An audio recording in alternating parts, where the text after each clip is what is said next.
Hello বন্ধুরা, আজকের গল্পটা হলো বড়লোক বাপের বিগড়ে যাওয়া একমাত্র মেয়ে তৃষাকে নিয়ে। একমাত্র মেয়ে হওয়ার কারণে তার বাবা তাকে কোনোদিনও শাসন করেনি, যেটার ফলে সে বিগড়ে যায় এবং প্রত্যেক রাতে মদ খেয়ে বন্ধুদের সঙ্গে পার্টি করা তার প্রতিদিনের রুটিন হয়ে দাঁড়ায়। আর এইভাবে ফুর্তি করতে করতে একদিন তার শরীর অসুস্থ হয়ে পড়ে এবং তারপর সে ডক্টরের কাছে গেলে জানতে পারে যে সে প্রেগনেন্ট। এরপর তার সেই সন্তানের বাবাকে খুঁজে বের করার জন্য তৃষা আরও কি কাণ্ড ঘটায় সেটাই দেখবো আজকের ভিডিওতে। ভিডিওর এন্ডিংটা খুবই ইন্টারেস্টিং হতে চলেছে, সেজন্য কানে হেডফোন লাগিয়ে ভিডিওটি শেষ পর্যন্ত দেখতে থাকুন। আশা করি আপনাদের বেশ ভালোই লাগবে। তো মুভির শুরুতে আমরা এই গল্পের মেন ক্যারেক্টার তৃষাকে দেখতে পাই, যে কিনা গুজরাটের আহমেদাবাদ শহরে তার বাবার সঙ্গে থাকতো। তৃষার স্বপ্ন ছিল লেখাপড়া করে বিদেশে সেটেল হতে, কিন্তু তার বাবা সেটা চায় না যে তৃষা তাকে ছেড়ে বাইরে কোথাও যাক। এরপর একদিন তৃষা যখন তার কলেজের প্রফেসরের সঙ্গে অ্যাডমিশন নিয়ে কথা বলছিল, তখন সেখানে তৃষার বাবা চলে আসে এবং জোরে জোরে গান চালিয়ে তৃষার সঙ্গে ডান্স করতে থাকে। তৃষা তার বাবাকে থামানোর অনেক চেষ্টা করে, কিন্তু তিনি তার একটা কথাও শোনেন না, যেটার ফলে তার অ্যাডমিশন ক্যান্সেল হয়ে যায়। এরপর তৃষা রেগে গিয়ে তার বাবার উপর চিৎকার চেঁচামেচি করে নিজের রুমে চলে যায়। তারপর নিজের মুড ঠিক করার জন্য বন্ধুদের সঙ্গে পার্টি করতে চলে যায়। পার্টিতে গিয়ে সমস্ত বন্ধুরা মিলে একটা করে প্যাক মেরে ডান্স করতে থাকে। ঠিক তখনই মস্তি করতে করতেই তাদের মধ্যে একজন মদের বোতলের উপর পড়ে যায়, যেটার ফলে সমস্ত বোতল ভেঙে যায়। এরপর তারা ড্রিঙ্ক অর্ডার করার জন্য এখানে সেখানে কল করতে থাকে এবং অবশেষে একটা ডেলিভারি বয় তাদের অর্ডার নিয়ে আসে, যার নাম হলো বিশাল। অর্ডার ডেলিভারি করার পর বিশাল নিজের টাকা চায় এবং তারপর টাকা নিয়ে সে সেখানে থেকে চলে যাচ্ছিল। তখন নীতিশের একটা বান্ধবী তাকে বলে, তোমার শার্টে একটা মাকড়সা রয়েছে। এটা শোনার পর বিশাল নিজের শার্টের বোতাম খুলে সেটাকে ফেলে দেয়, যেটার ফলে এখন বিশালের সিক্স প্যাক সবাই দেখে ফেলে এবং সমস্ত মেয়েরা পাগল হয়ে যায়। এরপর বিশাল সেখানে থেকে চলেই যাচ্ছিল, কিন্তু তারপর সে পিছনে ঘুরে তাদেরকে বলে, আমি কি এখানে কিছুক্ষণ থাকতে পারি? আসলে বাইরে পুলিশ চেকিং চলছে তো সেই জন্য। এই কথাটা শোনার পর সবাই এক পায়ে রাজি হয়ে যায়। এরপর বিশালও তাদের সঙ্গে পার্টি এনজয় করতে শুরু করে। সবাই মিলে প্রচুর ড্রিঙ্ক করতে থাকে এবং তারপর সবাই একসাথে বহুক্ষণ ডান্সও করে, যেটার পর সবাই ক্লান্ত হয়ে ঘুমিয়ে পড়ে। ঠিক তখনই তৃষার ওয়াশরুমে যাওয়ার ছিল, সেই জন্য বিশাল তাকে সাহায্য করে। ওয়াশরুম থেকে বেরিয়ে এসে তৃষা নেশার ঘরে তাকে বলতে থাকে যে আজ সে তার বাবার উপর ভীষণ রেগে গিয়েছিল, সেই কারণে সে এত ড্রিঙ্ক করেছে। এইসব কথা বলতে বলতেই তারা একে অপরের অনেক ক্লোজ চলে আসে এবং তারা ইন্টিমেট হয়। পরের দিন সকালে বিশাল যখন ঘুম থেকে ওঠে, তখন সে দেখতে পায় তৃষার সমস্ত বন্ধুরা তখনও ঘুমিয়েছিল। এরপর বিশাল রেডি হয়ে যায় এবং সে তৃষাকেও উঠিয়ে দেয় যাতে সে নিজের পোশাক পরে নেয়। এখন তৃষা নিজের জ্ঞানে ফিরে আসে এবং তার গতকালের সমস্ত ঘটনা মনে পড়ে যায়। এখন সেও রেডি হয়ে যায় আর তারপর বিশালকে বলে যে গতকাল যা হয়েছে সেটা ক্যাজুয়াল ছিল, ওইসব ভুলে যাও। তোমার আর আমার মধ্যে আর কোনো সম্পর্ক নেই, আর খবরদার আমার সঙ্গে আর কোনোদিনও কন্ট্যাক্ট করবে না। এখানে বিশালও তাকে সেম একই কথা বলতে চলেছিল। সেও এটাই চাইছিল, কারণ বিশালের মতেই সে এখন রিলেশনশিপের জন্য অনেক ছোট ছিল, সেজন্য সে এখন এইসব করবে না। এই বলে তারা দুজন যে যার রাস্তায় চলে যায়। এরপর কিছুদিন পার হয়ে যায় এবং তৃষা লক্ষ্য করে যে তার অনেকদিন হয়ে গেছে পিরিয়ড হয়নি, সেজন্য সে কাছাকাছি থাকা একটা ক্লিনিকে যায়। এরপর ডক্টর যখন চেক করে তখন সে দেখতে পায় যে তৃষা প্রেগনেন্ট ছিল। এটা শোনার পর তৃষা শক হয়ে যায়, সে কিছুই বুঝতে পারছিল না যে তার এখন কি করা উচিত। এরপর তৃষা অনেক ভাবনা চিন্তা করে এবং সে ডিসাইড করে যে সেই বাচ্চাটিকে রাখবে। এরপর তৃষা তার বাবাকে গিয়ে সেটার ব্যাপারে জানায়। তৃষার বাবা যখন এই ব্যাপারে জানতে পারে তখন সে চিন্তিত হয়ে পড়ে এবং সে কিছুক্ষণ ভাবনা চিন্তা করার পর তাকে বলে, তোমার ওই ছেলেটাকে বিয়ে করা উচিত। কিন্তু তখন তৃষা তাকে বলে যে সে তার ব্যাপারে এমন কিছুই ফিল করে না, আর না সে তাকে ভালোভাবে চিনত।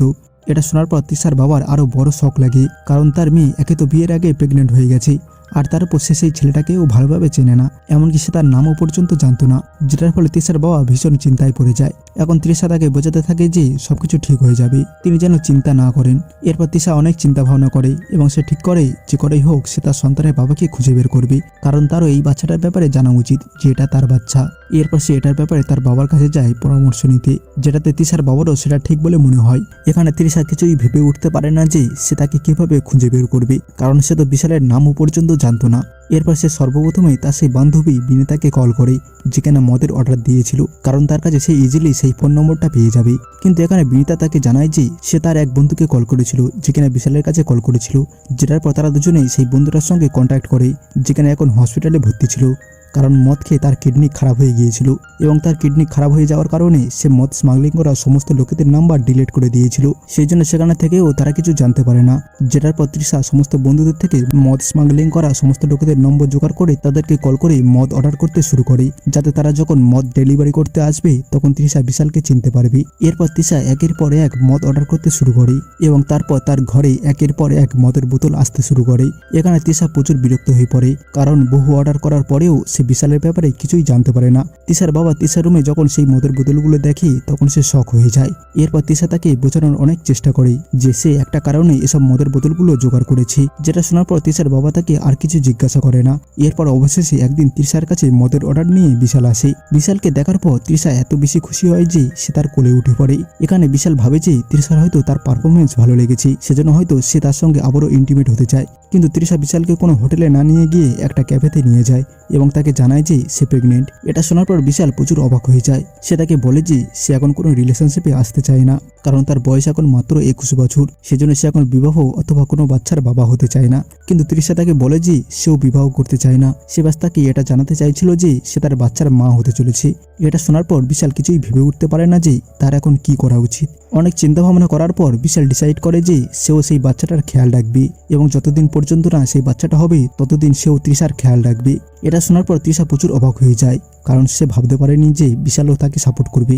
বিশাল তাকে বলে যে যখন তার কোথাও যাওয়ার প্রয়োজন হবে তখন যেন সে তাকে ডাকে, সে তাকে সমস্ত জায়গায় নিয়ে যাবে। এখানে তৃষা তাকে বলে যে কালই তার চেকআপে যেতে হবে, যেটার পর বিশালও সেখানে যাওয়ার জন্য রাজি হয়ে যায়। এরপর তারা দুজনে মিলে চেকআপের জন্য যায়। এরপর যখন এটার ব্যাপারে তৃষার বাবা জানতে পারে তখন সেও বিশালের সঙ্গে দেখা করতে চায়, কিন্তু তৃষা এটা চাইছিল না, কারণ সে জানতো তার বাবা যদি বিশালের সঙ্গে দেখা করে তাহলে সে আরো বেশি টেনশনে পড়ে যাবে।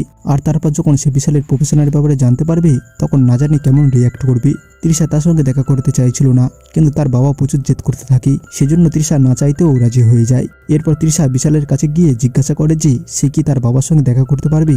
বিশালের এতে কোনো সমস্যা নেই, সেজন্য তৃষা বিশালকে সাথে নিয়ে তার ঘরে আসে। এখানে তৃষা যেমনটা ভেবেছিল ঠিক তেমনই হয়, কারণ তার বাবা যখন বিশালের মুখ থেকে জানতে পারে যে বিশাল মদ স্মাগলিং করে তখন সে কি বলবে কিছুই ভেবে পায় না, চুপ করে বসে থাকে। যেটার পর সে বিশালের ফ্যামিলির ব্যাপারে জিজ্ঞাসা করে, যেখানে বিশাল তাকে জানায় যে তার মা, বাবা আর ছোট বোন কেদারনাথে গিয়েছিল, কিন্তু তখনই সেখানে হঠাৎ বন্যা আসে এবং তারা তিনজনই মারা যান। তখন বিশাল অনেক ছোট ছিল, কিন্তু তবুও সে সেখানে তাদের খুঁজতে গিয়েছিল, কিন্তু কাউকে খুঁজে পায়নি। এসব শোনার পর তৃষা এবং তার বাবার বিশালের উপর খুব খারাপ লাগে। বিশাল আরও জানায় যে তার আত্মীয়রা বেশ ভালো এবং তারা তার যথেষ্ট খেয়ালও রাখে, কিন্তু সে কারোর উপর বোঝা হতে চায় না, তাই সে একা থাকে এবং নিজের খরচ নিজেই চালায়।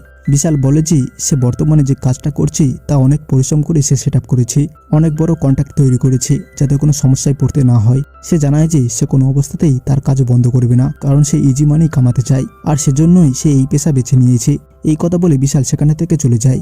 রাতে তৃষার বাবা এটাই ভাবছিলেন যে বিশালকে নিয়ে কি করা যায়। তিনি তৃষাকে বলেন যে বিশাল অতটাও খারাপ ছিল নয়, ওর পরিবার সাথে নেই বলেই ও কিছুটা পথভ্রষ্ট হয়েছে, কিন্তু ছেলেটা মনে প্রাণে ভালো, তাই তাদের উচিত বিশালকে একটা সুযোগ দেওয়া। আর বিশাল যদি সত্যিই ভালো হয় তবে তৃষার তাকে বিয়ে করা উচিত। কিন্তু তৃষা তখনও তার সঙ্গে বিয়ে করার জন্য প্রস্তুত ছিল না, কিন্তু তার বাবা তার কোনো কথা শোনেন না এবং পরের দিন বিশালের বাড়িতে চলে যান।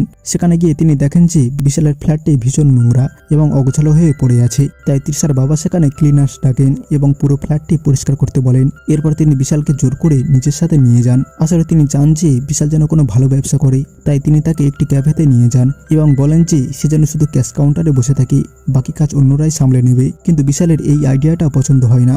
এরপর তিনি তাকে একটি শাড়ির দোকানে নিয়ে যান এবং বলেন যে সে চাইলে তিনি এই দোকানটা কিনে দেবেন, বিশালকে শুধু এটি পরিচালনা করতে হবে। কিন্তু বিশালের এই প্রস্তাবও ভালো লাগে না। এরপর তৃষার বাবা তাকে আরও 4-5টি ব্যবসার আইডিয়া দেন যাতে বিশালের কোনো একটি পছন্দ হয়, কিন্তু বিশাল জানায় যে সে তার বর্তমান কাজেই খুশি আর এমনিতেও তৃষার বাবার থেকে টাকা নিয়ে সে কোনো ব্যবসা শুরু করবে না। ঠিক সেই সময় তৃষা সেখানে আসে এবং তার বাবাকে বোঝানোর চেষ্টা করে যে সে বিশালের প্রতি কিছুই অনুভব করে না, তাই তিনি যেন খামোকা তাদের বিয়ে দেওয়ার পিছনে না ছোটেন। তখন তৃষার বাবা ইমোশনাল হয়ে পড়েন এবং তাকে জিজ্ঞাসা করেন যে যখন তার সন্তান স্কুলে যাবে এবং সবাই তার বাবার ব্যাপারে জানতে চাইবে তখন সে কি বলবে। বাইরের লোকেদের তো কিছু একটা বলে দেওয়া যাবে, কিন্তু সেই সন্তান কি চাইবে না যে সে তার বাবা মা উভয়েরই ভালোবাসা পাক। তিনি তৃষাকে বোঝান যে আজ সে যে কোনো সিদ্ধান্ত নিতে পারছে, কারণ সে জানে যে কোনো সমস্যা হলে তার বাবা সেটাকে সামলে নেবেন। কিন্তু তৃষা সন্তান কি চাইবে না যে তার বাবা তার পাশে থাকুক। যদিও বিশাল এখন তাদের সাথে আছে, কিন্তু ভবিষ্যতে থাকবে কিনা তার নিশ্চিত নয়, তাই তিনি চান বিশাল ও তৃষা যেন বিয়ে করে নেয়, কারণ বিয়ের পরেই তাদের সন্তান বাবা মা উভয়েরই ভালোবাসা পাবে এবং কেউ তার উপর আঙুলও তুলতে পারবে না।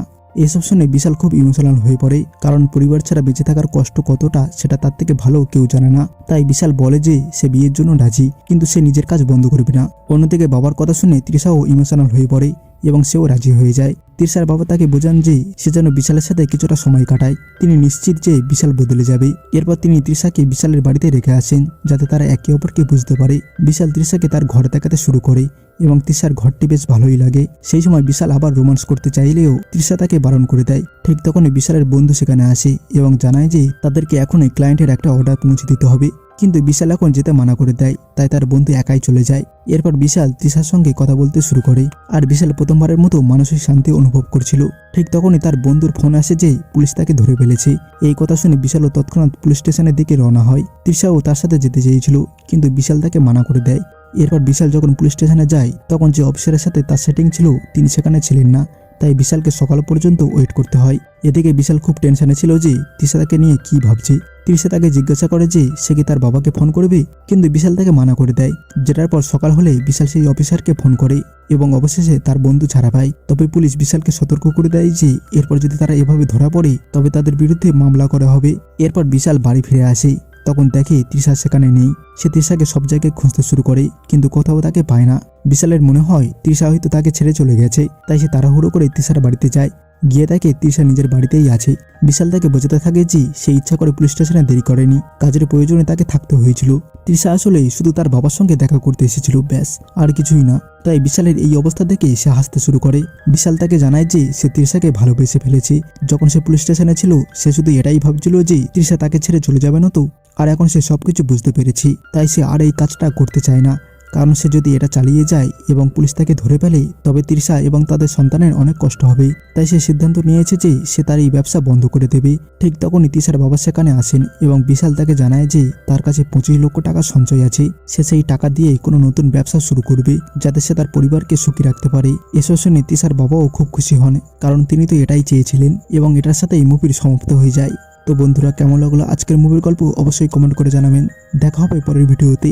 Till then, bye by.